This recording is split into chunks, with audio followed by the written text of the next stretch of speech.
રાજ્ય સરકારના શ્રમ કૌશલ્ય વિકાસ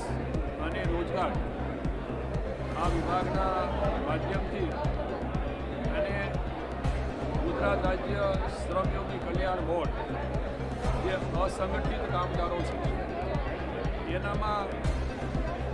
રાજ્ય સરકારના બોર્ડના માધ્યમથી જે વિવિધ યોજનાઓ છે એ યોજનાઓની જાણકારી મળે, અવેરનેસ થાય અને એ આવા અસંગઠિત કામદારો પણ આનો લાભ લેતા થાય એવા એક ઉદ્દેશ સાથે થાનગઢ ખાતે અહીંયા અમે ખાસ કરીને આ વિસ્તારની અંદર એટલે થાનગઢ વિસ્તારમાં સિરામિક ઇન્ડસ્ટ્રીઝ, પથ્થરનો વ્યવસાય ઉપરાંત કોલસાનો જે વ્યવસાય છે જેને કારણે આ સિલિકોસિસ રોગ જે આવા શ્રમિકોમાં વધારે જોવા મળે છે અને એના ભાગરૂપે આજે અહીંયા થાનગઢ ખાતે અમારા વિસ્તારના સાંસદ, અમારા પદાધિકારીઓ અને અમારા વિભાગના અધિકારીઓના માધ્યમથી આજે આ કાર્યક્રમનું આયોજન કર્યું. ખૂબ સારી એવી સંખ્યામાં અહીંયા આ શ્રમિકો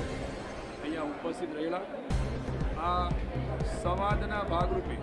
જે શ્રમિકોને પડતી મુશ્કેલીઓ અને એને સહાયને લાભ લેવામાં થતા વિલંબની વાતો પણ અહીંયા કરવામાં આવી. આવતા દિવસોમાં આ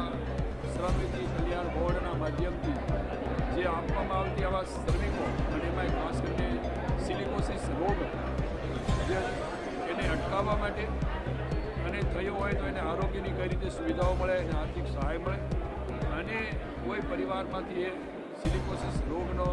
વ્યક્તિનું અવસાન થાય તો એને આર્થિક સહાય અપાય એ અંગેની પણ વિગતે અહીંથી માહિતી લોકોમાં આપવામાં આવી, શ્રમિકોમાં આપવામાં આવી અને આજના કાર્યક્રમમાં ખૂબ સારી એવી સંખ્યામાં આ વિસ્તારના શ્રમિકો ઉપસ્થિત રહ્યા.